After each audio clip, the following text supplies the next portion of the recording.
Fundamental of surveying chapter first हमारा surveying का चल रहा है, जिसमें हम आगे कंटिन्यू करेंगे। आज हम देखने वाले हैं श्रिंकेज रेशियो, या फिर जिसको बोल सकते हैं श्रिंकेज फैक्टर। ठीक है, उसको एसआर शॉर्ट फॉर्म में बोल सकते हैं, एसएफ भी बोल सकते हैं। तो देखते हैं ये होता क्या है। ठीक है, श्रिंकेज रेशियो और shrinkage factor is the ratio of shrunk length to the actual length.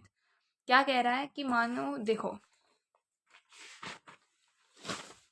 देखो आपका जो मैप होता है वो पेपर से बना होता है। ठीक है, तो उसकी एक क्वालिटी होती है कि वो कुछ टाइम बाद क्या है, थोड़ा छोटा हो जाता है। अगर आप बहुत टाइम तक रखोगे उसको श्रिंक हो जाएगा, थोड़ा छोटा हो जाएगा। ठीक है, एक्चुअली साइज बड़ा था ओरिजिनल मैप का, फिर वो श्रिंक हो गया।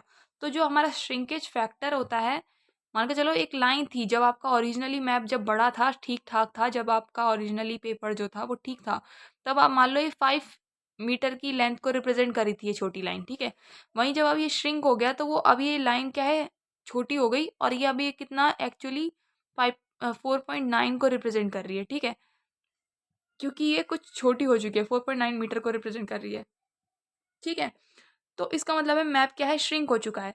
अब ये लेंथ छोटी हो गई है, हमें थोड़ी और बढ़ानी पड़ेगी, तब जाके ये 5 मीटर के इक्वल होगी। ठीक है, तो ये रेशियो बताता है, श्रिंकेज रेशियो, कि आपका मैप कितना श्रिंक हो चुका है। ठीक है, तो ये श्रिंकेज रेशियो अपना क्या बताता है, श्रिंकेज रेशियो, जिसको आप एस आर कह लो या फिर आप इसको एस एफ कहो, श्रिंकेज फैक्टर। ठीक है, ये क्या होता है कि आपका जो श्रंक लेंथ है, श्रंक लेंथ, श्रंक लेंथ मतलब कि आपके जो मैप पे अब जो लाइन थी वो श्रंक हो गई है, वो वाली लेंथ अपॉन में आपके ओरिजिनल लेंथ, ओरिजिनली आपके जो मैप पर वो लेंथ थी उसका रेशियो होता है।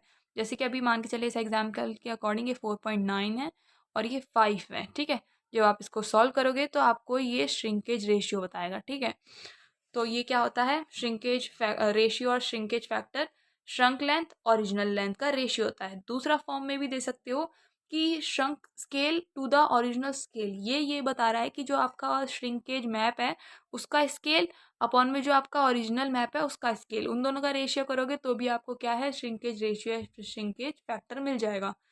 तीसरा तरीका है आपको श्रंक आरएफ मतलब रिप्रेजेंटेटिव फ्रैक्शन, या फिर ओरिजिनल आरएफ। ठीक है, ओरिजिनल आरएफ मतलब कि जो आपका मैप था ओरिजिनली उसका आरएफ मतलब रिप्रेजेंटेटिव फ्रैक्शन कितना था, और ये श्रंक आरएफ मतलब जो आपका श्रिंक हो चुका है उस मैप का आरएफ कितना था। उन दोनों का रेशियो करोगे तो भी आपको क्या है, श्रिंकेज फैक्टर या फिर श्रिंकेज रेशियो मिल जाएगा। इस तरीके से देते हैं। ठीक है, ये तो है अपने लेंथ की फॉर्म में। अब देखो, अगर आपसे बोलेंगे बाद में, मानो ऐसे क्वेश्चन आ जाएंगे कि करेक्ट डिस्टेंस ऑन मैप बताओ, मैप पर करेक्ट डिस्टेंस क्या है। ठीक है, मतलब यही रिलेशन से आया है ये। ठीक है, तो आपको क्या करना है, जैसे कि ओरिजिनल लेंथ और करेक्ट लेंथ सेम है, वही बात बोल रहा है। ठीक है, और ये क्या है, श्रंक लेंथ, श्रंक लेंथ और ये ओरिजिनल लेंथ। ठीक है, तो उसी के तरीके से आया है कि एस एफ को इधर भेज दिया, ओरिजिनल लेंथ को इधर भेज दिया, इस तरीके से, है ना। तो ये क्या है, करेक्ट डिस्टेंस ऑन मैप, जो कि ओरिजिनल लेंथ होगी। ठीक है, वो किसके इक्वल होगी, मेजर डिस्टेंस ऑन मैप, मतलब मैप पर कितनी डिस्टेंस मेजर हो रही है आपकी जो श्रिंक हो चुका है उस पर, और किससे डिवाइड कर दो, एस एफ से।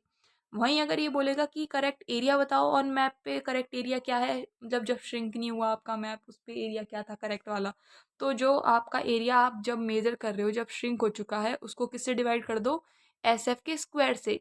तो इससे ये पता चल रहा है, अगर मान लो वॉल्यूम पूछता कि correct volume of on map बताओ, तो क्या है कि वॉल्यूम ऑन मैप जो आपने मेजर करा है उसको ऊपर लिखते और ये एस एफ का क्यूब कर दो। ठीक है, तो ये बहुत इजी था टॉपिक। ठीक है, जो श्रिंकेज रेशियो क्या बता रहा है, सिंपल सा, कि आपका मैप ओरिजिनली जितना था उससे कितना श्रिंक हो चुका है। ठीक है, तो नेक्स्ट आगे टॉपिक कंटिन्यू करेंगे। एक छोटा सा टॉपिक है हमारा फंडामेंटल ऑफ सर्वेइंग में, कि error due to wrong measuring scale क्या होता है। ठीक है, मतलब ये तुम्हारा ना एक कॉमन सेंस से हो सकता है कि आप जैसे मान लो सर्वेइंग कर रहे हो और आपको पता है कि मेरे को इतना स्केल लेना था, बट आपने मिस्टेक से वो स्केल ना लेकर आपने कोई और मेजरमेंट का स्केल ले लिया, तो आपकी क्या है, लेंथ क्या है, गलत आ जाएगी। आप जो मेजर करोगे वो क्या है, आप गलत डिस्टेंस बताओगे। ठीक है, this occur when the scale use for measurement does not match the intended और स्टैंडर्ड स्केल। ठीक है, जब आपका स्टैंडर्ड या फिर जो बता रखा है उस स्केल से अलग आप स्केल यूज़ कर लोगे, तो इस टाइप का एरर आएगा, जो क्या है, मेजरिंग स्केल की वजह से होगा। जैसे कि मान के चलो using a 1:500 scale instead of 1:1000। मतलब ये स्केल आपको इंटेंडेड था, आपका बता रखा था कि ये यूज़ करना है, लेकिन आपने क्या यूज़ करा, 1:500, ठीक है। जिससे क्या है, मिस्टेक तो होगी, ठीक है। तो अब ये उसमें रिलेशन आएगा कि पूछेंगे कि करेक्ट डिस्टेंस बताओ, फिर कि करेक्ट कितना होना चाहिए जब आपने गलत यूज़ कर लिया लेकिन असली में ये वाला था, तो बताओ करेक्ट क्या है। इस तरीके से पूछना है क्वेश्चन जैसे। तो उसके लिए रिलेशन ये है अपना कि correct length equals to R F of the wrong scale divided by R F of the correct scale into measured length. ये आपको क्या है, करेक्ट लेंथ बताएगा। मतलब आपको ये 3 वैल्यू दे देगा, फिर आप करेक्ट लेंथ बता सकते हो, ठीक है। दूसरा है करेक्ट एरिया पूछेगा, तो R F of the wrong scale divided by R F of the correct scale, उसका कर दो square into measured area. Volume पूछेगा तो सेम वही चीज़, ये लिखना है R F of the wrong scale, R F of the correct scale का whole cube into measured volume, अगर वॉल्यूम पूछेगा तो, ठीक है। तो ये एक छोटा सा टॉपिक था, आगे दूसरी चीज़ देखेंगे।